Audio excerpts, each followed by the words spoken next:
តែស្ងៀមខ្ញុំមកខ្លាចផង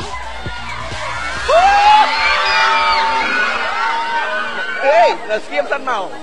ចាតោះនឹងអីចង់ខ្វាយបងរតនាត្រាវេលាមាន60នាទីដូចគ្នាត្រៀម1 2 3 លោកចូលលោកចូលទៅប្រអប់លោកប្រអប់ហៀមើលឃើញអត់ឃើញមកលោកចូលប្រអប់អត់ចូលផងដែរចូលឃើញអត់លោកហៀអត់ដល់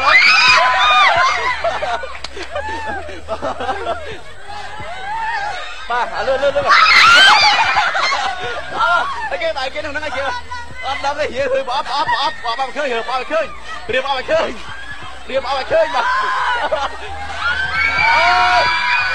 រៀបអត់ឃើញប្រអប់ឃើញប្រអប់